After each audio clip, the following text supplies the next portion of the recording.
Bikin nangis. Aku diperkenalkan sebagai pembantu oleh suamiku sendiri di sebuah pesta besar. Beberapa tahun kemudian kubuat ia menyesal. Ternyata. Yang sudah subscribe, semoga rezekinya lancar ya.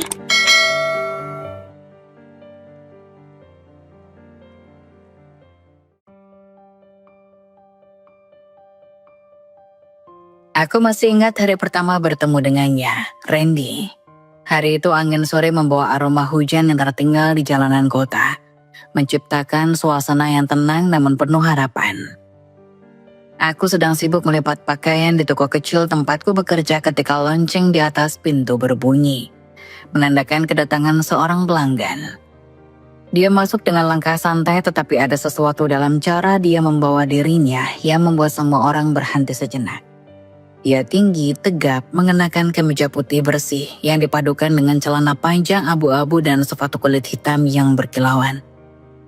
Rambutnya tersisir rapi, tetapi senyumnya menghiasi wajahnya, membuatnya tampak ramah jauh dari kesan angkuh yang sering aku bayangkan pada pria seperti dia. "Selamat sore," sapanya. Suaranya lembut tapi penuh kepercayaan diri. Aku menoleh mencoba menyembunyikan kekaguman kecil yang tiba-tiba menyerang. "Selamat sore. Ada yang bisa saya bantu?"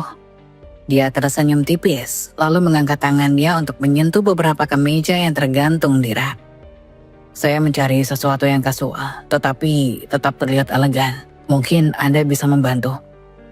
Itu adalah permintaan biasa dari seorang pelanggan, tetapi ada sesuatu dalam cara dia berbicara yang membuatku merasa istimewa. Aku menunjukkan beberapa pilihan, menjelaskan dengan detail yang mungkin sedikit berlebihan. Tetapi dia mendengarkan setiap kata seolah-olah itu adalah hal paling menarik di dunia. Ketika akhirnya dia memilih satu kemeja, dia melirik name tag di dadaku dan berkata, "Mira ya, nama yang indah. Saya Randy. Terima kasih atas bantuannya hari ini."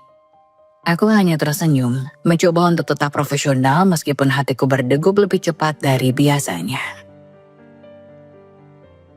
Randy mulai sering datang ke toko. Awalnya aku pikir dia hanya pelanggan yang kebetulan menyukai produk kami. Tapi frekuensinya yang semakin meningkat membuatku bertanya-tanya. Setiap kali dia datang, kami berbicara lebih lama. Dia akan bertanya tentang pekerjaanku, tentang hariku, bahkan tentang impian kecil yang kupendam diam-diam. Aku yang biasanya enggan berbicara banyak dengan pelanggan, merasa nyaman menceritakan segalanya pada Randy. "Apa yang membuatmu tetap tersenyum meskipun bekerja keras tiap hari?" tanyanya suatu hari. Aku tertawa kecil. Mungkin karena aku tidak punya alasan untuk tidak tersenyum. Hidup memang sederhana, tapi aku bahagia. Dia menatapku dalam-dalam, seolah-olah mencoba memahami setiap kata yang aku ucapkan. "Kamu berbeda dari orang lain yang pernah ku kenal, sederhana, tulus, dan penuh semangat. Itu yang membuatmu istimewa." Kata-kata itu membuat pipiku memerah, tetapi aku tersenyum. Aku tidak pernah membayangkan bahwa seseorang seperti Randy dengan segala pesonanya bisa melihat sesuatu yang istimewa dalam diriku. Hubungan kami berkembang dengan cepat. Randy mulai mengajakku makan malam, mengirimkan pesan-pesan singkat yang membuatku tersenyum, bahkan datang ke toko hanya untuk melihatku. Suatu malam ia membawaku ke sebuah restoran kecil di pinggir kota. Tempat itu sederhana, jauh dari kesan mewah yang biasanya aku bayangkan untuk seseorang seperti dia. Tapi itulah yang membuatnya istimewa. "Aku suka tempat ini," katanya sambil menatap ke arah lampu-lampu kecil yang menggantung di dahan pohon. "Sederhana tapi penuh kehangatan, seperti kamu." Aku tertawa pelan. "Kamu selalu tahu cara membuatku merasa istimewa." Dia menatapku dengan serius. "Karena kamu memang istimewa, Mira. Aku tahu ini mungkin terlalu cepat, tapi aku rasa aku jatuh cinta padamu." Hatiku berdebar-debar mendengar kata-katanya. Aku tidak tahu harus berkata apa, tapi matanya yang tulus membuatku percaya bahwa dia sungguh-sungguh. "Aku juga," jawabku akhirnya dengan suara pelan. Itu adalah awal dari segalanya. 2 tahun setelah kami mulai berkencan, Randy melamarku. Itu adalah momen yang tidak akan pernah aku lupakan. Dia membawaku ke taman yang penuh bunga. Tempat kami sering menghabiskan waktu bersama. Di tengah-tengah taman dia berlutut dengan cincin di tangannya. "Mira, Kamu adalah orang terbaik yang pernah aku temui. Kamu membuatku ingin menjadi pria yang lebih baik. Maukah kamu menikah denganku? Air mataku mengalir tanpa bisa ditahan. Iya, jawabku hampir tanpa suara. Pernikahan kami adalah perayaan cinta yang sempurna. Randy mengatur segalanya dengan begitu baik, memastikan bahwa hari itu menjadi momen yang tak terlupakan. Aku merasa seperti seorang putri dalam gaun putih yang indah, berjalan menuju altar diiringi musik yang lembut. Ketika aku menatap Randy yang berdiri di ujung altar dengan senyum penuh cinta, aku merasa bahwa hidupku akhirnya lengkap. Setelah menikah, kami pindah ke rumah besar milik Randy di pinggiran kota. Rumah itu seperti istana dengan taman luas, kolam renang, dan ruang-ruang yang dihiasi dengan perabotan mewah. Hidupku berubah sepenuhnya. Dari seorang karyawan toko pakaian kecil, aku kini menjadi istri seorang pria sukses. Aku tidak perlu lagi khawatir tentang uang atau pekerjaan. Setiap hari terasa seperti mimpi yang menjadi kenyataan. Randy adalah suami yang penuh dengan perhatian. Dia akan memelukku setiap pagi sebelum berangkat kerja, mengucapkan aku mencintaimu setiap malam sebelum tidur, dan memastikan bahwa aku selalu bahagia. Aku ingin kamu tahu bahwa aku mencintaimu lebih dari apapun, katanya suatu malam. Aku tersenyum memeluknya erat. Aku juga mencintaimu, Randy. Terima kasih sudah membuat hidupku begitu indah. Pada saat itu, aku percaya bahwa kebahagiaan kami akan bertahan selamanya. Awalnya perubahan itu datang perlahan, seperti kabut tipis yang mengaburkan pandangan. Aku tidak menyadari pada awalnya, atau mungkin aku memilih untuk tidak menyadarinya. Pernikahan kami baru saja berjalan beberapa bulan ketika Randy mulai menunjukkan sikap yang berbeda. Dia tidak lagi menatapku dengan hangat seperti dulu. Senyumnya yang dulu membuatku merasa menjadi wanita yang paling istimewa di dunia mulai jarang terlihat. Ini hanya karena pekerjaan, pikirku saat itu. Aku mencoba memahami, mencoba menerima bahwa Randy adalah pria yang sibuk. Bisnisnya membutuhkan banyak perhatian dan aku yakin dia melakukannya demi kami. Namun waktu terus berjalan dan sikapnya semakin dingin. Randy yang dulu penuh perhatian kini lebih sering menghabiskan waktu di luar rumah. Awalnya dia memberi alasan bahwa ada rapat mendadak atau proyek yang harus diselesaikan. Aku mempercayainya. Bukankah itu kewajibanku sebagai istri? Mempercayai dan mendukung suami tanpa syarat. Malam-malam kami yang dulu diisi dengan obrolan hangat kini menjadi sunyi. Aku sering makan malam sendirian, menatap kursi kosong di seberang meja sambil bertanya-tanya kapan dia akan pulang. Kenapa kamu tidak makan dulu saja? Katanya suatu malam ketika aku menelponnya, menanyakan apakah dia akan pulang untuk makan malam.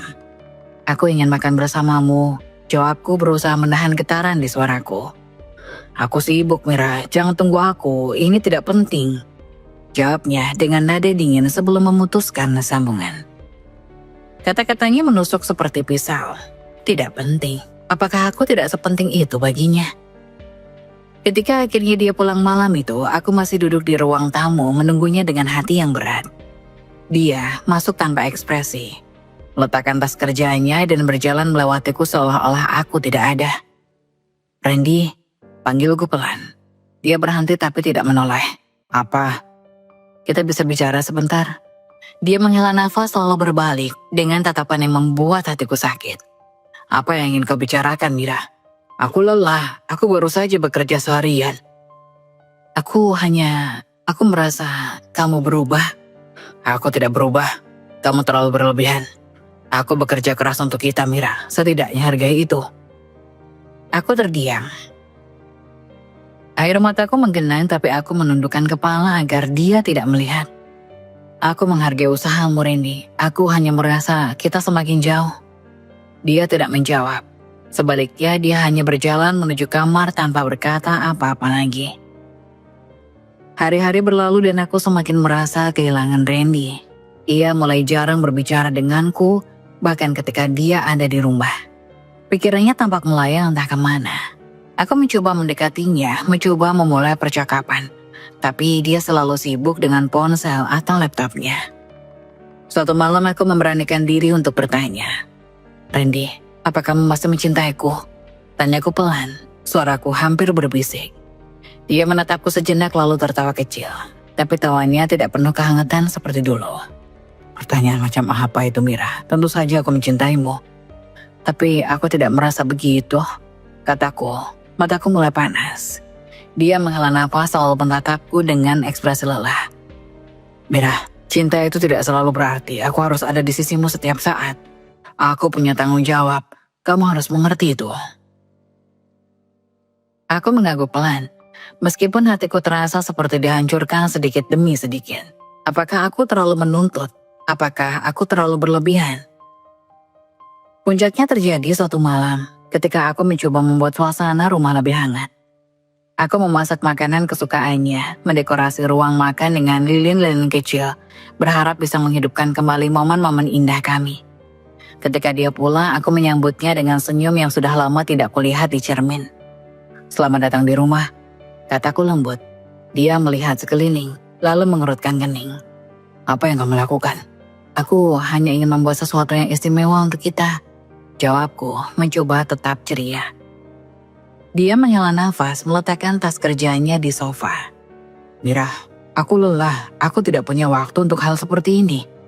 Aku terdiam, tetapi masih mencoba. Aku hanya ingin kita punya waktu bersama, Randy. Aku merindukanmu. Dia menatapku tajam lalu berkata dengan nada yang membuatku terpaku. Mira, aku bekerja keras untuk menyediakan semua ini. Rumah besar, makanan, pakaian, semuanya. Tapi kamu, apa yang kamu lakukan? Duduk di rumah sepanjang hari dan mengeluh bahwa aku tidak cukup untukmu. Kata-katanya seperti cambuk yang menghantam hatiku. Aku tidak bisa berkata apa-apa. Hanya berdiri di sana dengan air mata yang mulai mengalir di pipiku. Maafkan aku, bisikku akhirnya, meskipun aku tidak yakin apa yang aku minta maafkan. Dia tidak menjawab, sebaliknya dia berjalan menuju kamar, meninggalkan aku di ruang makan dengan lilin-lilin yang perlahan padam. Meski hatiku hancur, aku mencoba bertahan. Aku terus meyakinkan diriku bahwa ini hanyalah fase dalam pernikahan kami. Bahwa tekanan pekerjaanlah yang membuatnya seperti ini. Aku terus berharap bahwa Randy yang dulu penuh cinta akan kembali. Aku mencoba lebih keras untuk menyenangkan hatinya. Aku belajar memasak lebih banyak hidangan, merawat rumah agar selalu rapi, bahkan mencoba berdandan seperti yang dia suka. Tapi semua itu tampak tidak berarti apa-apa baginya. Kamu tidak perlu repot-repot, Mira, katanya suatu hari ketika melihatku berdandan rapi. Tidak ada yang peduli. Aku ingin mengatakan bahwa aku melakukannya untuknya, tapi suaraku tertahan. Apa gunanya? Dia bahkan tidak akan mendengarnya. Hari-hari berlalu dan aku mulai kehilangan diriku sendiri. Aku yang dulu penuh semangat, yang percaya bahwa cinta bisa mengatasi segalanya, kini menjadi bayangan dari apa yang dulu aku yakini. Aku mencoba mencari kebahagiaan dalam hal-hal kecil. Merawat taman, berbicara dengan tetangga, bahkan menulis di jurnal yang aku sembunyikan di laci kamar. Tapi tidak peduli seberapa keras aku mencoba, kesepian itu tetap menghantuiku. Setiap malam aku berdoa dalam keheningan. Tuhan, tolong kembalikan Randy yang dulu, aku mencintainya. Dan aku ingin kami bahagia. Tapi doa-doa itu seolah tidak pernah dijawab. Yang tersisa hanyalah keheningan. Dan aku yang terjebak dalam rumah besar yang kini terasa seperti penjara. Sejak awal pernikahan aku tahu bahwa membangun hubungan dengan ibu mertuaku, Bu Santi, akan menjadi tantangan tersendiri. Namun aku tidak pernah membayangkan betapa sulitnya itu. Bu Santi adalah wanita yang tegas, kritis, dan penuh ekspektasi. Ia tumbuh di keluarga terpandang dan dalam pandangannya semua hal harus sempurna termasuk menantunya. Di hari pernikahan kami, aku sudah merasakan ketidaksukaannya padaku. Ketika aku berjalan menuju pelaminan, mengenakan kebaya putih yang kupilih dengan penuh hati-hati, aku melihat raut wajahnya yang dingin. Senyumnya terpaksa seolah-olah dia hanya berpura-pura bahagia. Saat itu, aku mengabaikannya, mencoba fokus pada momen indah bersama Randy. Tapi kenyataan akhirnya menunjukkan bahwa tatapan itu hanyalah awal dari segalanya. Bu Santi sering datang ke rumah kami setelah pernikahan. Awalnya aku pikir itu karena dia ingin mengenalku lebih baik atau memberikan nasihat sebagai seorang ibu. Tapi ternyata kunjungannya lebih terasa seperti inspeksi ketat. Kamu ngepel lantainya gimana sih, Mira? Tanyanya suatu sore sambil memeriksa lantai ruang tamu dengan jarinya. Masih ada debu di sini. Kamu harus lebih teliti. Rumah ini besar jadi butuh usaha lebih. Aku mengangguk pelan, merasa malu. Aku sudah berusaha sebaik mungkin menjaga rumah ini agar terlihat bersih dan rapi, tapi di matanya aku selalu gagal. Aku cuma ingin rumah Randy selalu dalam kondisi terbaik. Jangan bikin orang berpikir kita nggak bisa ngurus rumah sebesar ini. Lanjutnya. Perasaan tidak berharga mulai tumbuh. Aku bukan hanya istri baru yang masih belajar, tapi juga seseorang yang merasa terus dinilai berdasarkan standar yang terlalu tinggi. Salah satu hal yang paling sulit aku terima adalah kebiasaannya membandingkanku dengan wanita lain. Kamu harus lihat, istri Pak Budi, Mira, dia selalu berpakaian rapi dan anggun. Bahkan di rumah, gak seperti kamu, katanya sambil mengamati bajuku yang sederhana. Aku hanya ingin nyaman saat di rumah, Bu. Jawabku hati-hati. Tapi kamu harus sadar, kamu bukan hanya istri biasa, kamu ini bagian dari keluarga kami. Semua orang akan melihat bagaimana kamu membawa diri. Jangan bikin malu Randy. Aku tersenyum kaku, meskipun di dalam hati aku merasa sakit. Rasanya seperti aku tidak akan pernah cukup di matanya, apapun yang aku lakukan. Yang membuat situasi semakin menyakitkan adalah sikap Randy. Ketika aku mencoba menceritakan perasaanku, dia hanya menganggap semuanya berlebihan. Mama memang begitu, Mira, jangan terlalu dimasukkan ke hati.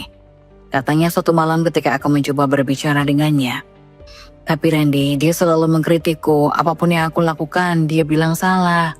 Itu karena dia ingin kamu jadi lebih baik, kamu harus bisa menerima kritik. Aku menatapnya dengan mata berkaca-kaca. Tapi kenapa kamu gak pernah membela aku? Kamu tahu apa yang dia lakukan itu salah kan? Dia menghela nafas panjang dan mengalihkan pandangannya. Mira, aku sibuk, aku gak punya waktu untuk mengurusi masalah kecil seperti ini. Jawabannya membuat hatiku hancur. Bagaimana mungkin perasaan dan martabatku dianggap sebagai masalah kecil? Bu Santi tidak hanya mengkritik, tetapi juga mulai mencampuri urusan rumah tangga kami. Dia merasa bahwa setiap keputusan harus mendapat persetujuan terlebih dahulu. Mira, aku dengar kamu mau beli peralatan dapur baru. Jangan boros. Kamu harus ingat, uang itu milik Randy, jangan sembarangan menggunakannya. Katanya suatu pagi. Tapi Bu, blender lama sudah rusak, aku butuh untuk memasak. Kamu bisa pakai cara tradisional, ibu dulu juga begitu, dan hasilnya sama saja. Jangan terlalu manja. Aku hanya bisa menelan rasa sakit itu tanpa melawan. Rasanya seperti aku bukan istri, tetapi seorang anak kecil yang harus terus meminta izin untuk setiap hal kecil. Ketegangan mencapai puncaknya suatu malam ketika Bu Santi dengan terang-terangan meremehkanku di depan Randy. Kamu harus ngajari istrimu gimana cara menjadi seorang wanita yang benar, Randy. Kalau tidak, jangan salahkan dia kalau rumah tangga ini tidak berjalan dengan baik, katanya sambil menatapku tajam. Aku tidak bisa lagi menahan emosiku. Bu, saya sudah berusaha sebaik mungkin. Apa yang saya lakukan selalu salah di mata ibu. Apa yang sebenarnya ibu inginkan dari saya? Dia tersenyum dingin. Saya hanya ingin kamu sadar bahwa menjadi istri Randy itu bukan hal kecil. Kamu harus tahu bagaimana membawa diri. Kalau kamu gak bisa, mungkin kamu gak pantas untuk posisi ini. Kata-katanya menusuk seperti pisau. Aku menatap Randy, berharap dia akan mengatakan sesuatu untuk membelaku. Tapi dia hanya diam, wajahnya tanpa ekspresi. Malam itu aku menangis sendirian di kamar. Aku merasa seperti pengemis dalam pernikahanku sendiri. Terus meminta pengakuan yang tidak pernah datang. Aku gak tahu berapa lama lagi aku bisa bertahan. Gumamku pada diriku sendiri. Aku mulai menulis di jurnal tentang semua rasa sakitku. Mencoba menemukan kekuatanku untuk melanjutkan hidup. Tapi setiap kali Bu Santi datang, semua luka itu kembali terbuka. Rasanya seperti aku sedang berperang sendirian, melawan seseorang yang tak pernah puas. Aku tahu, jika aku terus seperti ini, aku akan kehilangan diriku sepenuhnya. Tapi aku juga tahu, meninggalkan pernikahan ini bukan pilihan yang mudah. Aku mencintai Randy meskipun dia tidak membela aku. Aku berharap suatu hari dia akan berubah. Atau setidaknya menyadari bahwa aku juga pantas dihormati. Aku berdiri di depan cermin besar di kamarku. Memandang diriku sendiri dengan gaun biru tua yang telah kupilih dengan susah payah. Rasa gugup bercampur harapan memenuhi dadaku. Malam ini adalah malam yang penting bagi Randy. Pesta besar yang akan dihadiri oleh rekan-rekan bisnis dan kolega pentingnya. Sebagai istrinya, aku ingin terlihat pantas meski aku bukan wanita yang terbiasa dengan glamor. Aku ingin memberikan yang terbaik. Sebelum kami pergi, aku bertanya padanya dengan suara penuh harap. Aku sudah rapi, bagaimana menurutmu? Dia hanya melirik sekilas dan menggumam. Jangan buat aku malu. Kata-katanya dingin tapi aku menepisnya. Aku ingin percaya bahwa dia hanya sedang gugup karena malam ini penting baginya. Aku tersenyum pada diri sendiri mencoba meyakinkan hatiku bahwa semuanya akan baik-baik saja. Ketika kami tiba di hotel tempat pesta itu diadakan, aku langsung merasa kecil. Lampu kristalnya megah berkilauan di langit-langit, lantai marmer bersih seperti cermin. Dan tamu-tamu dengan pakaian mahal berseliweran dengan gelas anggur di tangan mereka. Aku menggenggam tas kecilku erat-erat, mencoba menyembunyikan rasa canggung yang mulai merayap. Randy sebaliknya tampak begitu percaya diri. Senyumnya ramah, tangannya erat menjabot setiap orang yang menyapanya. Aku mengikutinya berusaha menjaga jarak yang cukup dekat agar aku tidak terlihat tertinggal. Tapi juga tidak mencolok. Ketika kami berhenti di lingkungan rekan-rekannya, salah satu dari mereka, pria parubaya dengan jas mahal dan senyum anggun melirikku. Wah, Randy, siapa ini? Tanyanya sambil tersenyum, jelas ingin tahu siapa wanita di sampingnya. Aku menahan nafas. Berharap Randy akan memperkenalkanku dengan bangga sebagai istrinya. Tapi apa yang dikatakan berikutnya menghancurkan dunia kecilku. Oh, ini pembantu rumah. Katanya dengan santai seolah-olah itu adalah kebenaran yang tidak perlu dipertanyakan. Aku tidak percaya telingaku. Kata-kata itu menghantamku seperti palu godam. Aku berdiri membeku mencoba mencerna apa yang baru saja dia katakan. Senyum rekan-rekannya sedikit pudar, mungkin bingung apakah itu lelucon atau fakta. Salah satu dari mereka bahkan tertawa kecil, seperti mencoba mencairkan suasana. Pembantu rumah, kamu serius? Tanyanya separuh bercanda. Randy hanya tersenyum tipis, tidak menjelaskan apapun. Tidak ada koreksi, tidak ada usaha untuk meluruskan. Aku merasa seperti tanah di bawah kakiku runtuh. Dadaku terasa sesak, mataku memanas, tetapi aku menunduk. Mencoba menyembunyikan air mata yang mulai menggenang. Aku tidak bisa menangis di depan semua orang, tidak di tempat ini. Sisa malam itu terasa seperti mimpi buruk yang tak berujung. Aku mencoba duduk di sudut ruangan, menjauh dari keramaian. Tanganku gemetar, menggenggam gelas air mineral yang tidak mampu keteguk. Setiap kali seseorang melirik ke arahku, aku merasa seperti mereka sedang membicarakan pembantu rumah yang dibawa Randy ke pesta. Kenapa dia melakukan ini? Pikirku. Hati kecilku bertanya-tanya apakah aku memang pantas diperlakukan seperti ini. Wanita-wanita di ruangan itu tampak sempurna. Rambut mereka tertata rapi, pakaian mereka memancarkan kemewahan. Aku merasa seperti orang asing yang menyusup ke dunia yang bukan milikku. Salah satu tamu, seorang wanita muda yang anggun, mendekatiku dengan ramah. Sudah lama kamu bekerja untuk Randy? Tanyanya. Aku terdiam, tidak tahu persis harus menjawab apa. Saya sebenarnya, jangan malu. Bekerja untuk orang sukses seperti Randy pasti tidak mudah. Katanya, memotongku sebelum aku bisa menyelesaikan kalimat. Aku hanya tersenyum tipis, meski hatiku semakin hancur. Rasanya seperti penghinaan bertubi-tubi, bahkan orang asing pun sekarang melihatku sebagai seorang pembantu, bukan istrinya. Ketika akhirnya pesta selesai, aku duduk di dalam mobil dengan diam. Randy mengemudi dengan santai seolah-olah tidak ada yang terjadi. Kenapa kamu bilang aku pembantu?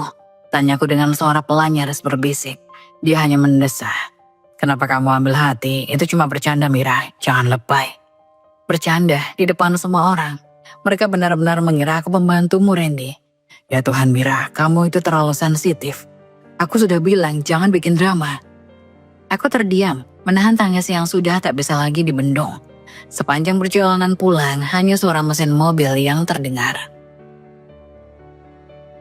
Begitu sampai di rumah, aku langsung masuk ke kamar dan mengunci pintu. Air mata yang kutahan sepanjang malam akhirnya tumpah tanpa henti. Aku duduk di lantai memeluk lututku menggigit bibir untuk meredam isakan. Aku istrinya.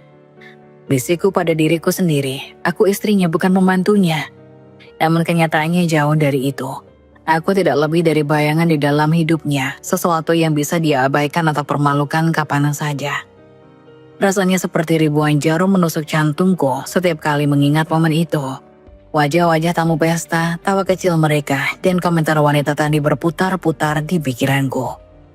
Malam itu aku merasa benar-benar sendirian, terperangkap dalam pernikahan yang seharusnya penuh cinta tapi justru menjadi penjara bagiku. Aku tahu ini bukan pertama kalinya Randy menyakitiku, tetapi ini adalah puncaknya. Rasa malu yang ia timpakan malam ini tak hanya menghancurkan harga diriku, tapi juga menghancurkan harapan terakhirku bahwa dia masih memiliki cinta untukku. Namun meski semua itu terjadi, aku masih bertahan. Mungkin karena aku terlalu takut untuk pergi, atau mungkin karena aku masih berharap dia akan berubah. Tapi dalam hatiku, aku tahu sesuatu harus berubah. Entah itu pernikahan kami atau aku yang harus pergi. Hari-hari setelah pesta itu terasa seperti mimpi buruk yang tak kunjung selesai. Setiap kali mengingat ucapan Randy di pesta, rasa malu dan sakit hati kembali menghantamku. Namun aku mencoba bertahan. Aku berpikir mungkin aku yang salah. Mungkin jika aku berbicara padanya, ia akan mengerti. Malam itu aku duduk di ruang keluarga sambil menunggu Randy pulang. Jam di dinding sudah menunjukkan pukul 10 malam, tapi aku tetap menunggunya. Aku telah menyiapkan makanan kesukaannya, berharap ini bisa mencairkan suasana.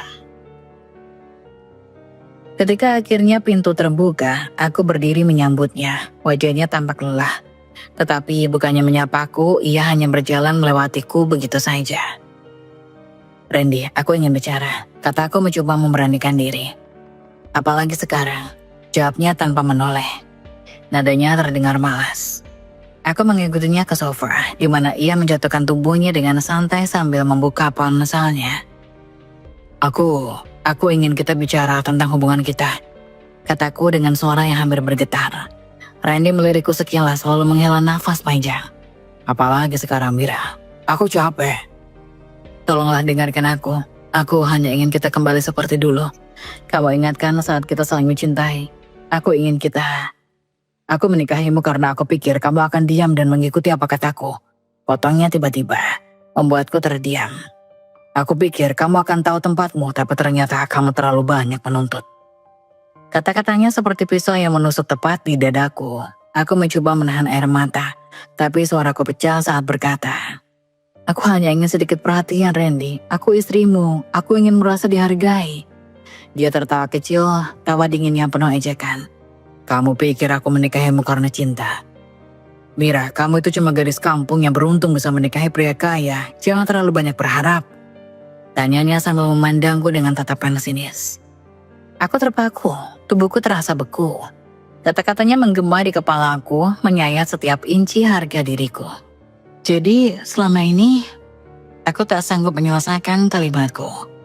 Selama ini apa? Kamu pikir aku menikahimu karena aku tergila-gila padamu? Lihat dirimu, Mira, kamu tidak punya apa-apa. Aku menikahimu karena aku kasihan.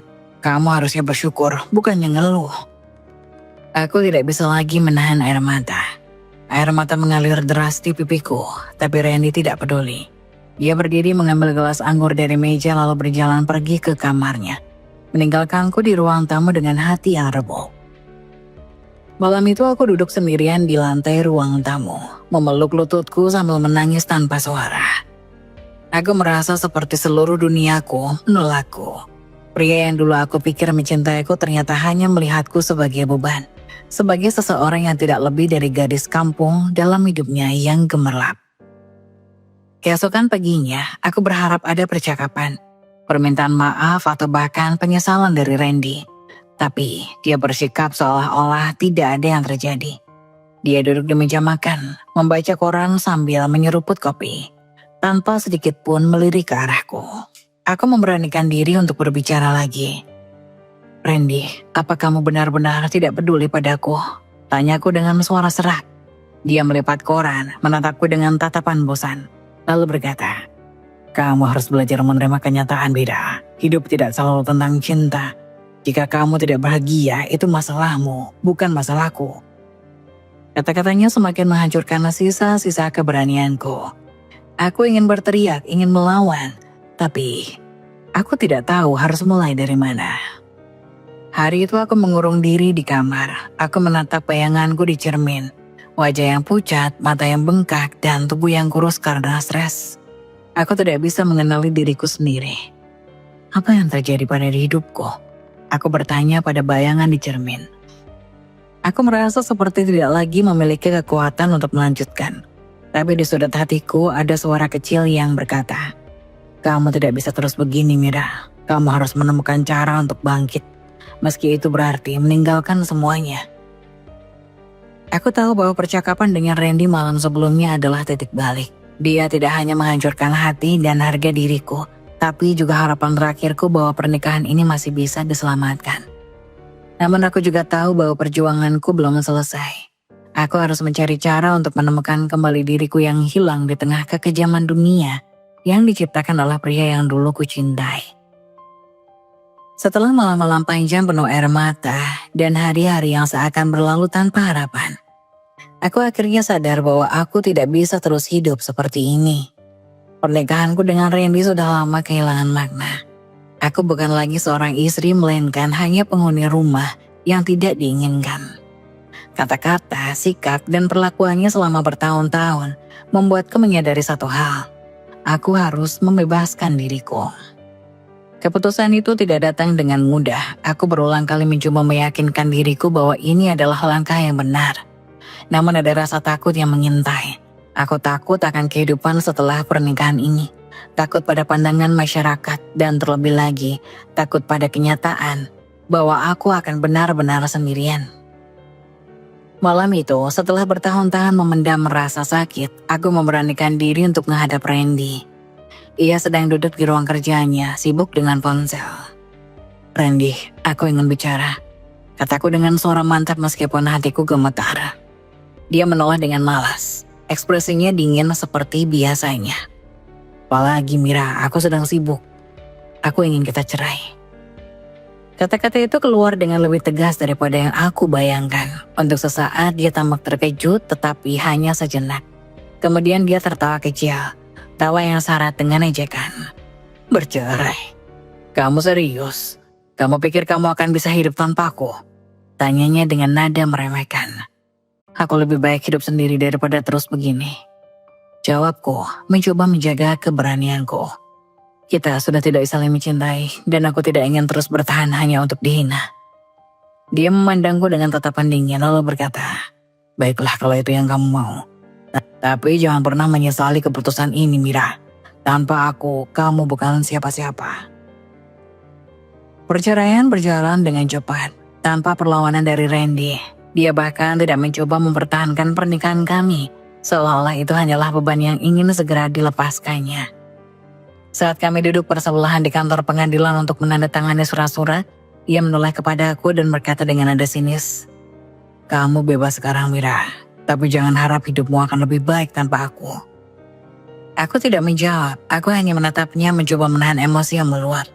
Kata-katanya menusuk tapi juga membakar semangatku. Aku tahu bahwa aku harus membuktikan bahwa dia salah.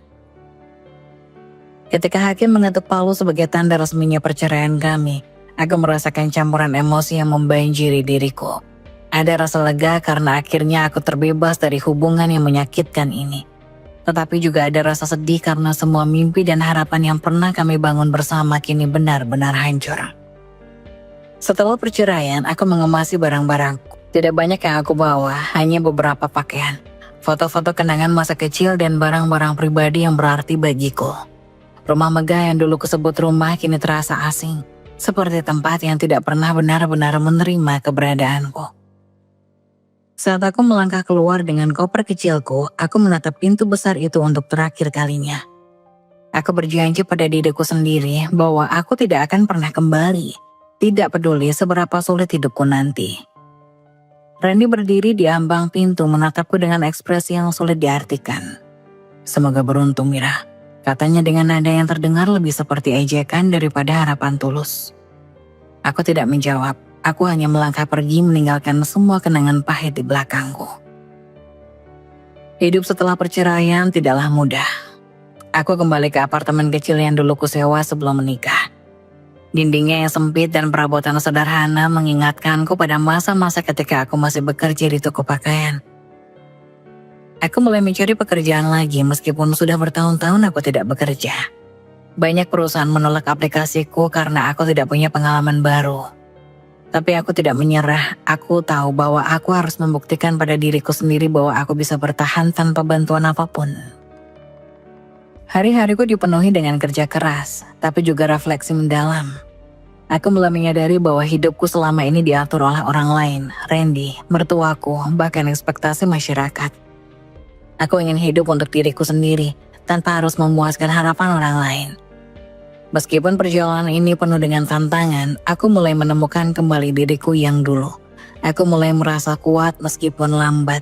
Setiap langkah kecil yang aku ambil adalah bukti bahwa aku tidak membutuhkan Randy atau siapapun untuk menentukan nilai diriku.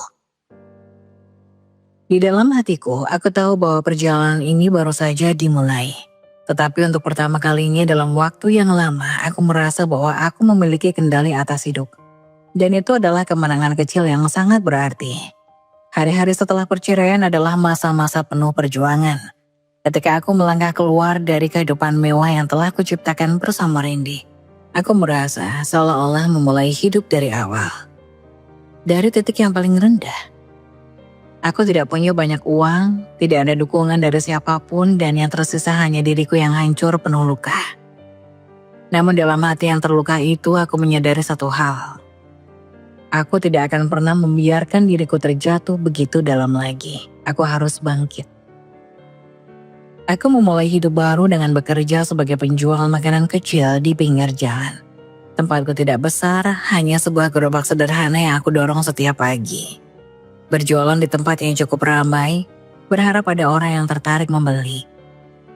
Bisnis ini meskipun sederhana mengajarkanku banyak hal. Aku harus belajar menghargai kerja keras dan bagaimana memanfaatkan setiap kesempatan meskipun itu terlihat kecil. Awalnya semuanya terasa begitu sulit.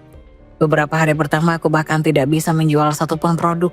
Aku merasa malu terutama ketika aku melihat orang-orang yang mengenalku dulu, yang dulu melihatku dalam keadaan lebih baik. Mereka melirikku dengan rasa penasaran atau bahkan mengabaikanku begitu saja. Tapi ada sesuatu yang lebih besar yang mendorongku untuk tetap maju. Setiap kali aku mengingat kata-kata Randy yang begitu menyakitkan bahwa aku bukan siapa-siapa tanpa dia, aku merasa seperti terlahir kembali dengan semangat yang lebih kuat. Aku tidak akan membiarkan diriku dilihat sebagai orang yang lemah atau tak berarti. Aku akan membuktikan bahwa aku bisa lebih dari itu. Hari-hari pertama berjualan sangat berat. Aku sering harus bekerja hingga malam. Menghabiskan waktu yang panjang hanya untuk mencari sedikit keuntungan. Kadang-kadang aku harus menghadapi cuaca yang tidak bersahabat. Hujan yang datang tiba-tiba atau angin yang membuat gerobakku goyah. Tapi meskipun fisik terasa lelah dan tubuh mulai lemah, hatiku semakin kuat. Aku tahu bahwa setiap hari adalah kesempatan baru untuk meraih sesuatu yang lebih baik. Aku belajar tentang manajemen kecil, bagaimana mengatur stok barang, mengelola uang, dan bagaimana bernegosiasi dengan pelanggan. Semua ini sangat baru bagiku. Dulu aku hanya seorang istri yang menghabiskan waktu di rumah, mengikuti setiap keputusan Randy tanpa bertanya. Namun sekarang aku berada di dunia yang sangat berbeda, di mana segala sesuatu tergantung padaku. Aku belajar untuk tidak takut membuat kesalahan, karena setiap kegagalan adalah pelajaran berharga yang akan membantuku menjadi lebih baik. Beberapa bulan pertama aku hampir putus asa. Terkadang aku merasa seperti semuanya sia-sia. Namun setiap kali aku berpikir untuk menyerah, aku teringat pada kata-kata yang dulu pernah menghinaku.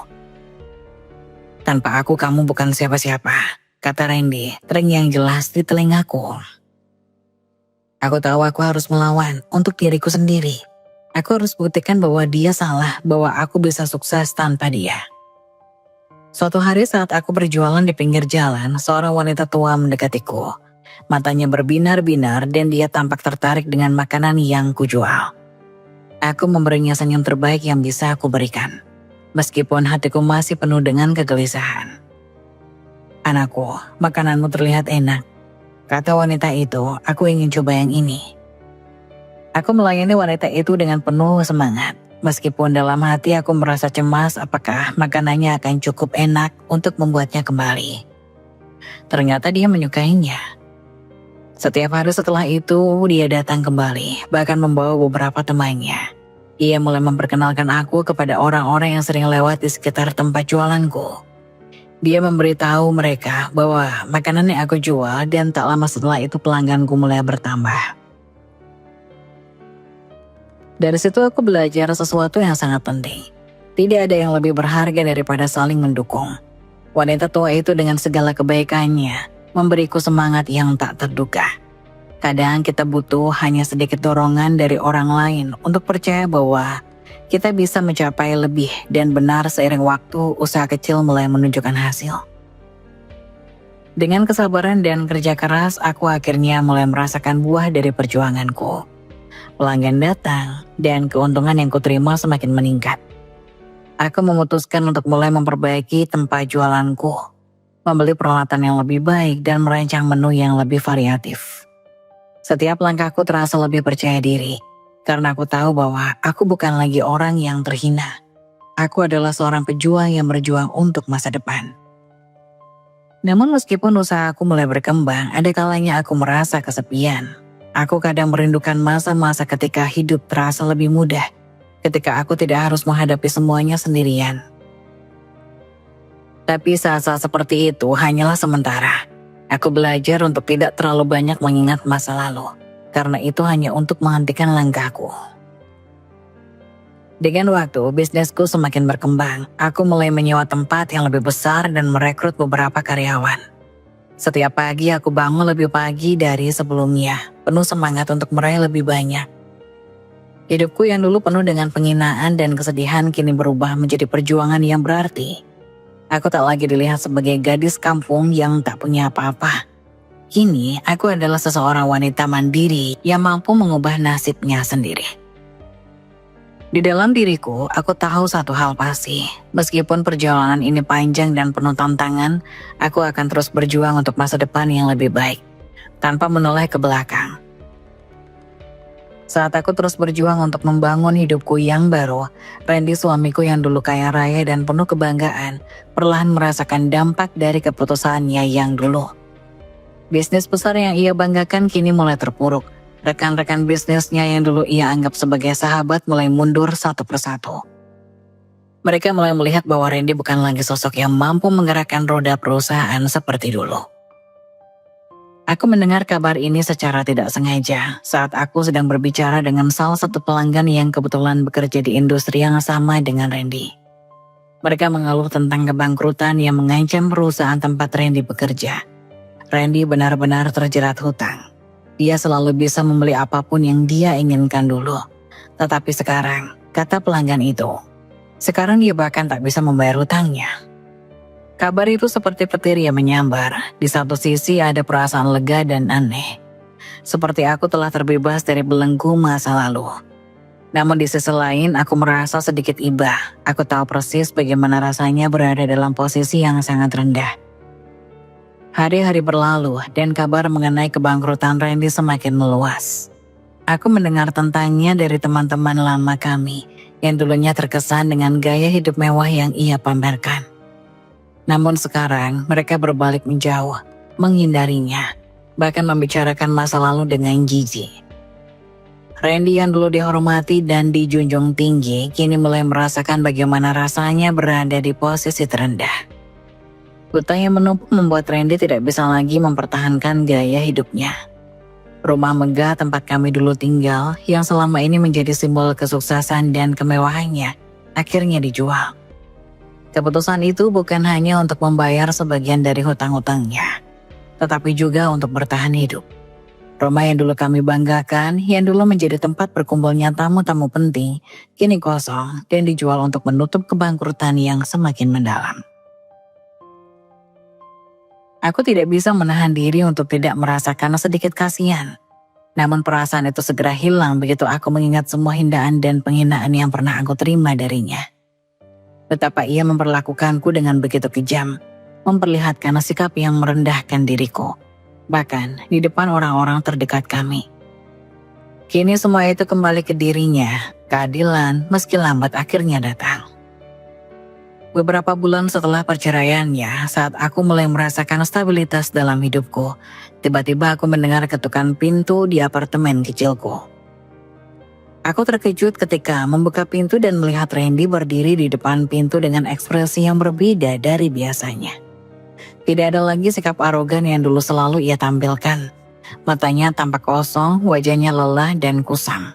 Pakaian yang dulu rapi dan mahal kini tampak lusuh, seperti orang yang kehilangan arah.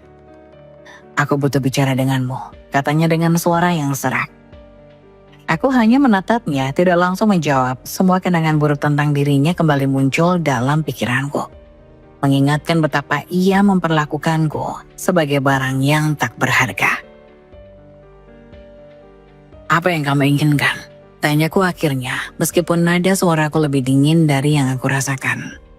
Randy menghela nafas panjang. Aku tidak tahu harus mulai dari mana. Aku tahu aku telah menyakitimu, Mira. Tapi aku benar-benar terpuruk sekarang. Bisnisku hancur, teman-temanku sudah meninggalkanku. Aku tidak punya apa-apa lagi, kata Randy, suaranya mengandung penyesalan. Aku terdiam sejenak, tidak tahu harus bereaksi bagaimana. Aku merasa sakit mendengar pengakuannya, tapi juga ada rasa lega. Aku merasa bahwa mungkin inilah balasan untuk semua penghinaan yang selama ini ia berikan padaku. Aku tidak tahu harus bilang apa. Lanjut Randy mencoba menatap mataku dengan penuh harapan. Aku salah. Aku tahu aku telah memperlakukanmu dengan buruk. Aku ingin memperbaiki semuanya jika aku memberi kesempatan. Namun meskipun aku merasa tergugah oleh kata-katanya, aku tahu bahwa aku tidak bisa begitu saja melupakan masa lalu. Aku telah lama memendam luka dan aku merasa bahwa ini bukanlah saat yang tepat untuk membuka pintu hatiku. Apalagi bagi Randy yang kini berada di bawah. Dalam hatiku aku tahu bahwa aku tidak bisa kembali ke masa itu. Aku sudah cukup, Randy. Jawabku akhirnya tegas. Aku tidak akan kembali ke sana. Aku sudah cukup menderita. Aku memulai hidup baru untuk diriku sendiri. Dan aku tidak akan membiarkanmu merusak semuanya lagi.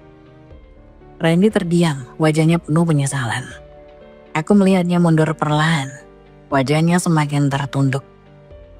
Aku tahu bahwa dia merasa terhina, merasa ditolak oleh seseorang yang dulu sangat ia cintai. Tetapi aku juga tahu bahwa ini adalah keputusan yang benar. Saat pintu tertutup di depannya, aku merasakan beban di hatiku yang sedikit menghilang. Meskipun tidak ada rasa senang karena melihatnya menderita, aku merasa bahwa aku bisa melepaskan diriku dari bayang-bayang masa lalu. Kini aku kembali berada di jalanku sendiri, tanpa terganggu oleh masa lalu yang mendalam. Dengan segala yang telah terjadi, aku tahu bahwa perjuanganku untuk meraih kebahagiaan sejati baru saja dimulai. Mungkin perjalanan ini masih panjang, namun aku tak akan pernah kembali ke titik itu.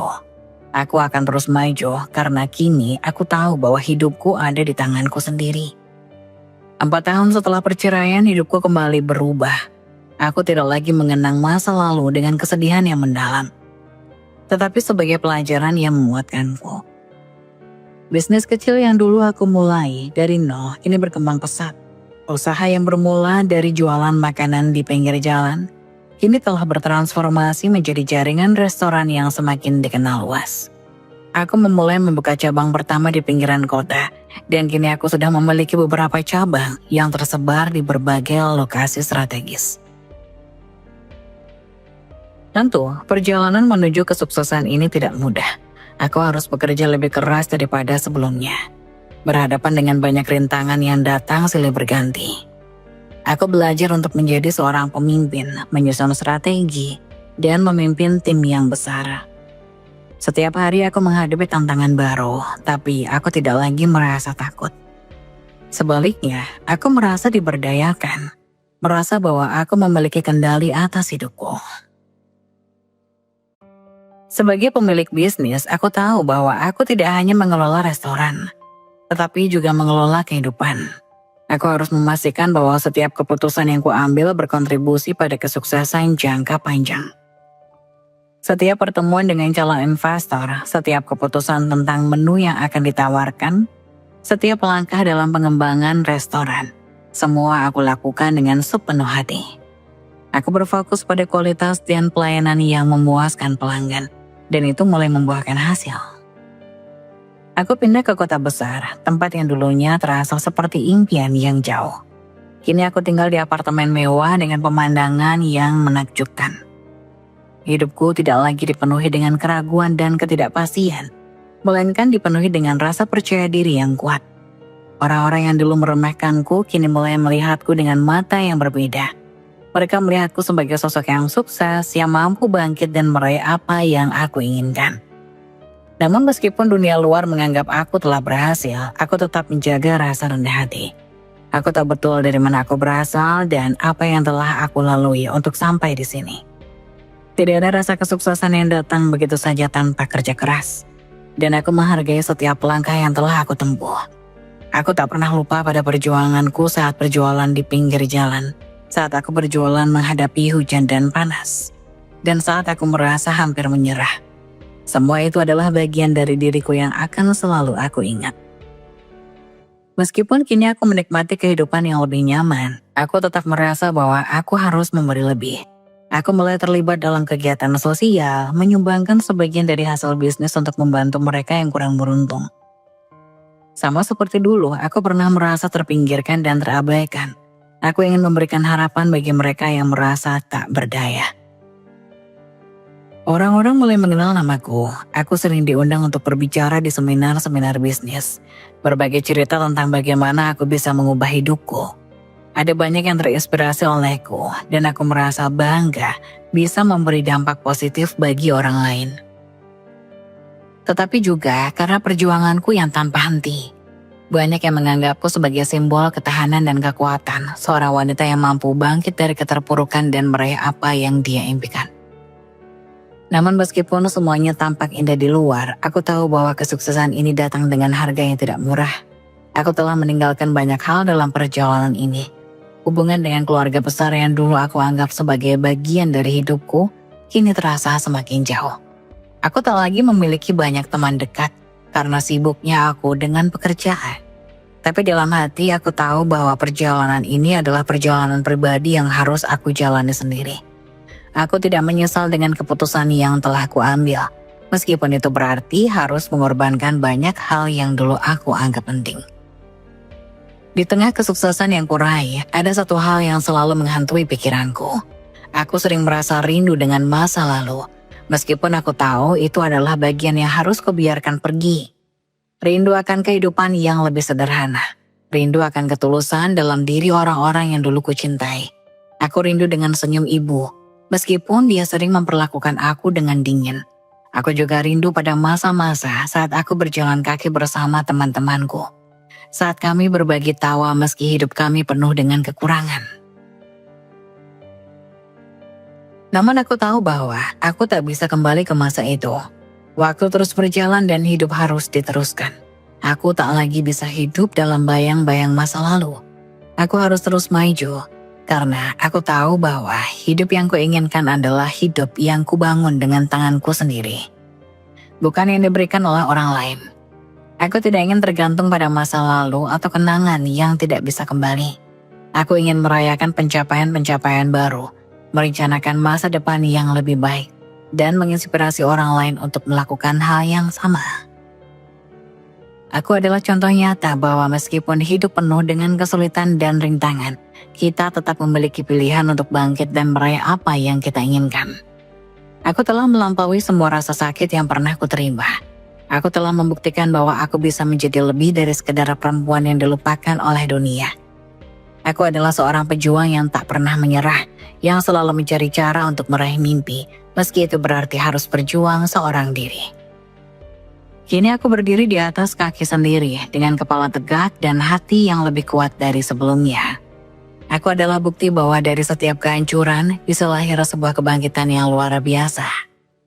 Pertemuan dengan Randy di acara bisnis itu tidak hanya menyakitkan, tetapi juga membuka pintu lama yang penuh dengan luka yang telah lama aku sembunyikan. Setiap kata penyesalan yang keluar dari mulutnya hanya membuatku merasa semakin marah, semakin terhina, seperti kenangan yang terpendam. Perasaan itu membara dalam dada, perasaan bahwa aku telah dikhianati, dipermalukan, dan diperlakukan seperti tidak lebih dari sebuah barang yang bisa dibuang begitu saja. Namun dalam diriku ada sesuatu yang berbeda. Rasa sakit itu telah lama berubah menjadi tekad. Tekad untuk membuktikan bahwa aku lebih dari sekedar seorang wanita yang bisa disia-siakan. Aku bukan lagi wanita yang dulu. Aku telah berubah menjadi sesuatu yang lebih kuat, lebih keras, dan lebih siap untuk menghadapi apapun, termasuk dia, Randy. Saat aku meninggalkan pesta itu, langkahku terasa lebih berat dari sebelumnya. Aku tahu aku harus membuatnya merasakan apa yang telah dia lakukan padaku. Tidak, ini bukan hanya tentang dendam semata. Ini adalah tentang menghancurkan egonya, tentang memberinya pelajaran bahwa perlakuan buruk terhadap orang lain tidak akan pernah tanpa konsekuensi. Hari-hari setelah pertemuan itu aku habiskan dengan merencanakan setiap langkah dengan hati-hati. Aku tahu jika aku benar-benar ingin membuatnya merasakan apa yang telah dia buat padaku, aku tidak bisa melakukan itu dengan cara kasar atau ceroboh. Aku harus bermain dengan cerdik. Aku akan memperlihatkan kepadanya bahwa aku tidak hanya bisa bangkit, tetapi juga bisa membuatnya hidup hancur perlahan-lahan. Aku tahu bahwa bisnisnya sedang dalam masalah. Aku sering mendengar kabar dari sumber-sumber yang terpercaya bahwa perusahaan Randy sedang terlilit hutang yang sangat besar. Aku memutuskan untuk mulai menggali lebih dalam. Aku mulai mencari tahu siapa saja yang terlibat dalam bisnisnya, siapa saja yang menjadi rekan-rekannya, dan apa yang bisa aku lakukan untuk mengikis sedikit demi sedikit pondasi yang telah dia bangun dengan kesombongan dan kebohongan. Setelah beberapa minggu melakukan penyelidikan, aku menemukan celah. Sebuah proyek besar yang sedang dia jalankan ternyata penuh dengan ketidakberesan. Salah satu proyek yang dia lakukan memiliki masalah hukum yang cukup serius. Tanpa berpikir panjang, aku menghubungi seorang pengacara yang dapat dipercaya untuk membantu memanfaatkan masalah itu. Aku mengumpulkan bukti-bukti yang bisa menjatuhkan kredibilitasnya di mata mitra bisnisnya. Setelah membuka jalan bagi tuntutan hukum yang bisa merusak reputasinya. Namun itu bukanlah titik puncaknya. Aku tidak ingin hanya menghancurkan reputasinya. Aku ingin melihatnya jatuh sama seperti aku pernah jatuh dulu. Dan lebih dari itu, aku ingin dia merasakan apa yang aku rasakan, kehancuran yang tak terelakkan. Jadi, aku mulai menghubungi orang yang pernah bekerja dengannya, karyawan yang dipecat, rekan bisnis yang ditipu, mereka yang pernah terluka oleh tindakannya. Aku tahu bersama mereka, aku bisa menciptakan badai yang cukup besar untuk menenggelamkannya. Hari demi hari aku menyusun setiap langkah, setiap kata, dan setiap tindakan dengan ketelitian yang penuh perhitungan. Aku tidak pernah berbicara dengan siapapun tentang apa yang mereka rencanakan. Semua ini adalah urusan pribadi, urusan antara aku dan Randy. Dan aku akan memastikan bahwa aku menang. Setiap kali aku menatap cermin, aku melihat seseorang yang berbeda. Wanita yang jauh lebih kuat, jauh lebih berani, dan jauh lebih pintar dari yang pernah dia bayangkan. Saat semuanya mulai menunjukkan hasil, aku bisa merasakan kemenangan itu semakin dekat.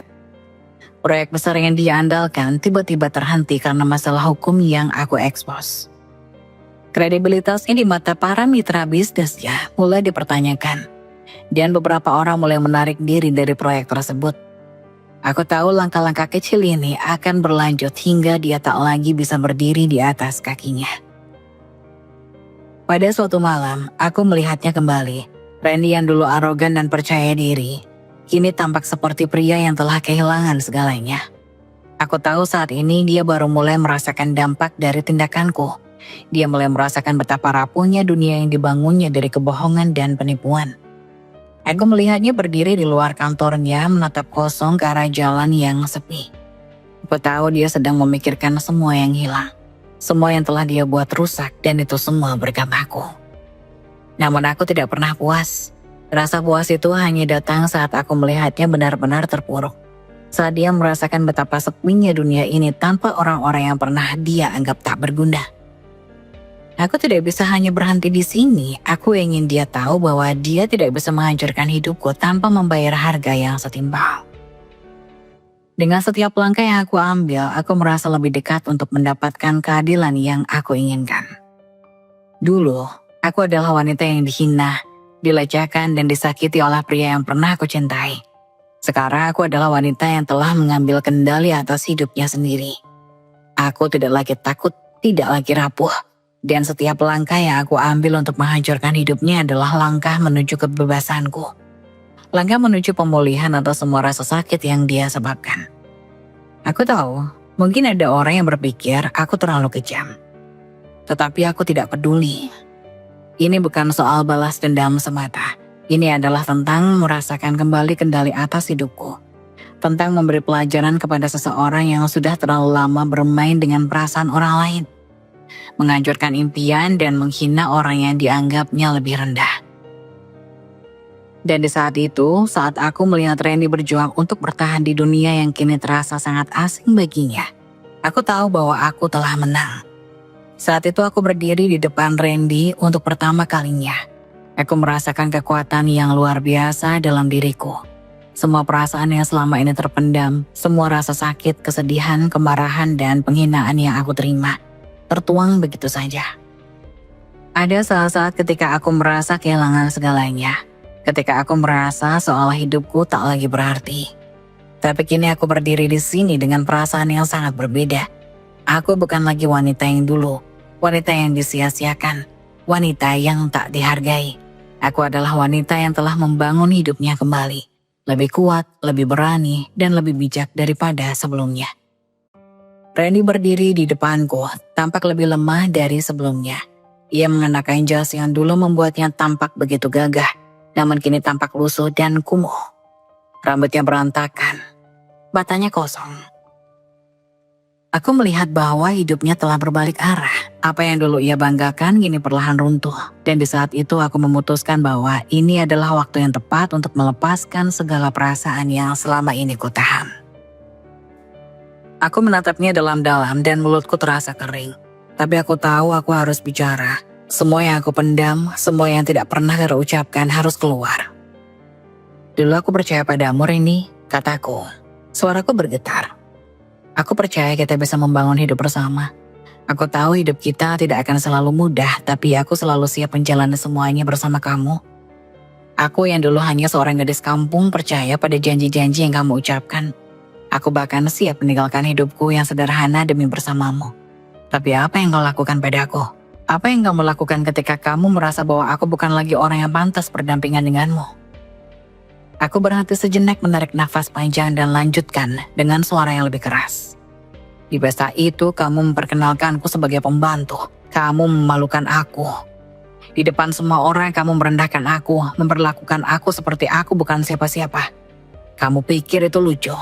Kamu pikir kamu bisa merendahkan aku dan aku akan diam begitu saja? Setiap kata yang keluar dari mulutku terasa seperti api yang membakar. Dan aku bisa merasakan amarah itu mengalir begitu deras dalam tubuhku.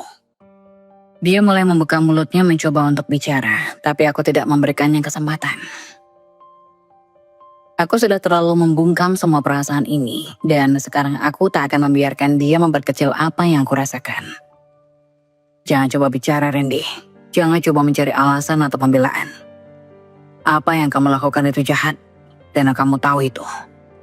Kamu membuang aku seperti sampah. Kamu menghancurkan harga diriku. Kamu mempermalukan aku di depan orang-orang yang bahkan tidak peduli padaku. Kamu pikir kamu lebih baik. Kamu pikir kamu lebih penting karena uang dan kedudukanmu. Apa yang kamu punya sekarang, Randy? Apa yang kamu banggakan? Kamu pikir aku tidak bisa hidup tanpamu? Lihat dirimu sekarang. Aku bisa melihat wajahnya yang semula tampak sombong, kini mulai memucat. Matanya yang dulu penuh dengan rasa percaya diri, kini mulai terlihat ragu. Tapi itu tidak cukup untuk membuatku merasa kasihan. Tidak ada ruang untuk penyesalan di hatiku. Semua rasa sakit yang pernah dia berikan tidak bisa dibayar hanya dengan kata-kata penyesalan belaka. Sekarang lihatlah hidupmu. Lanjutku dengan suara yang lebih dalam. Karma itu nyata, Randy. Semua yang kamu lakukan padaku, semua yang kamu perlakukan aku, dengan begitu rendah, kini terjadi padamu. Kamu tak punya apa-apa. Kamu tak punya teman, kamu tak punya bisnis. Kamu bahkan tak punya tempat untuk tinggal. Kamu yang dulu merasa benar, besar, merasa tak terkalahkan, sekarang harus menghadapi kenyataan yang pahit. Kata-kataku menusuknya seperti pisau tajam, dan aku bisa melihat bagaimana dia berusaha menahan air matanya. Tapi aku tak peduli. Dia harus merasakannya. Dia harus tahu apa artinya dihina, dipermalukan, dan dihancurkan oleh orang yang pernah dia perlakukan dengan kejam. Aku bukan lagi wanita yang dulu yang terdiam dan menahan rasa sakitnya dalam kesendirian. Aku telah menjadi wanita yang kuat yang siap menghadapi siapa saja yang berani menginjak-injak harga dirinya. Aku berbalik dan mulai berjalan meninggalkan tempat itu. Setiap langkah terasa begitu pasti, seakan setiap langkah itu adalah langkah menuju kebebasanku. Menuju pembalasan yang telah lama aku nantikan. Tidak ada penyesalan di hatiku, tidak ada rasa kasihan. Hanya ada perasaan lega, perasaan bahwa akhirnya aku bisa melepaskan semuanya. Di tengah langkahku, aku mendengar suara lemah Randy yang memanggil namaku. "Mira, aku menyesal. Aku benar-benar menyesal," katanya dengan suara serak. Aku berhenti sejenak namun tidak menoleh. Aku tahu dia ingin aku berbalik, ingin aku mengampuninya. Tapi aku tahu, ada hal yang lebih besar dari sekedar maaf dalam hal ini. Aku tidak bisa kembali ke masa lalu, tidak bisa menerima pengkhianatan itu hanya dengan kata-kata penyesalan.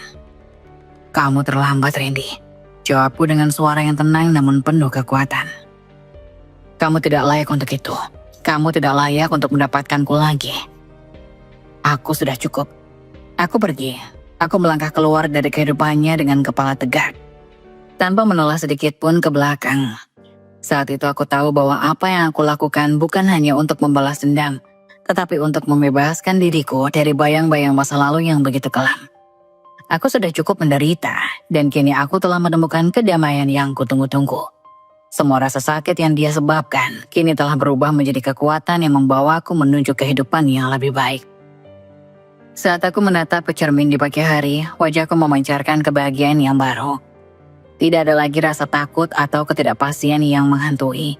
Aku melihat diriku dengan mata yang berbeda, dengan kebanggaan yang tulus atas apa yang telah aku capai. Tidak ada lagi luka yang mengikatku.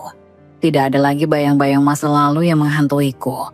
Setiap langkahku, semua yang aku punya kini adalah hasil dari perjuanganku, dari pilihan-pilihanku yang berani, dan dari keberanianku untuk akhirnya membebaskan diri. Kebahagiaanku bukanlah sesuatu yang diberikan begitu saja oleh kehidupan atau oleh orang lain. Itu adalah buah dari segala kerja keras, kegigihan, dan keyakinan bahwa aku pantas lebih baik. Selama bertahun-tahun aku menghabiskan waktuku untuk mencari penerimaan dari orang lain, mencoba untuk memenuhi ekspektasi orang yang tidak pernah benar-benar peduli padaku. Tetapi sekarang, aku tahu bahwa kebahagiaan sejati datang ketika kita berhenti mencari persetujuan orang lain dan mulai mencintai diri sendiri. Kesuksesanku bukan hanya tentang membuktikan sesuatu kepada Randy, bukan tentang balas dendam, bukan tentang membalas hinaan dan perlakuan buruk yang pernah aku terima. Itu adalah tentang menghargai diriku sendiri, tentang berani bangkit meskipun dunia terasa begitu berat. Aku telah melampaui semua itu. Aku telah membuktikan bahwa aku lebih dari sekedar wanita yang ditinggalkan dan dihancurkan. Aku lebih dari sekedar korban dari sebuah hubungan yang keliru. Aku adalah wanita yang mampu berdiri tegak, menatap dunia dengan penuh harapan, dan menciptakan hidup yang aku impikan. Kini, aku tidak hanya sukses secara materi. Bisnisku terus berkembang pesat, dan aku memiliki kebebasan finansial yang aku impikan dulu. Aku memiliki rumah yang nyaman, tempat di mana aku merasa aman dan damai. Tapi lebih dari itu, aku memiliki kedamaian dalam hatiku. Tidak ada lagi rasa cemas, tidak ada lagi ketakutan akan kehilangan. Aku tahu bahwa hidupku sekarang adalah milikku sepenuhnya. Tidak ada yang bisa merampasnya dari aku. Di sekelilingku, ada orang-orang yang tulus mendukung dan mengasihi aku. Teman-teman sejati yang tidak melihatku dari latar belakangku, tapi dari siapa aku sebenarnya. Mereka melihat keteguhan, semangat, dan kebijaksanaan yang telah aku bangun sepanjang perjalanan hidupku. Mereka adalah orang-orang yang menghargai perjuanganku dan memberikan cinta yang tulus, bukan berdasarkan status atau harta. Aku telah membuktikan kepada diriku sendiri bahwa aku lebih kuat dari apa yang orang lain pikirkan. Randy mungkin pernah meremehkanku, merendahkanku, dan menganggap aku tidak lebih dari sekedar gadis kampung yang beruntung menikah dengan pria kaya. Tapi kini aku tahu betul bahwa hidupku tidak bergantung pada penilaian orang lain. Aku adalah orang yang mampu menciptakan kebahagiaan untuk diriku sendiri, tanpa harus menunggu persetujuan atau pengakuan dari siapapun. Aku tidak lagi terikat pada masa lalu. Aku telah melepaskan segala rasa sakit yang dulu menghantuiku. Dan sekarang aku melihat masa depan dengan penuh optimisme. Aku tahu bahwa hidup ini penuh dengan tantangan, tetapi aku siap menghadapinya. Aku tahu bahwa kebahagiaan yang sejati datang dari dalam diri, bukan dari luar. Dan aku sudah menemukannya. Aku tersenyum pada diriku sendiri di depan cermin. Aku bangga dengan apa yang telah aku capai, dengan apa yang telah aku lewati. Aku telah melewati masa-masa sulit dan kini aku berdiri di atas kaki sendiri. Lebih kuat, lebih bijaksana, dan lebih bahagia dari sebelumnya. Dan yang lebih penting lagi, aku tahu bahwa aku tidak lagi mencari kebahagiaan dari luar. Aku menciptakannya sendiri.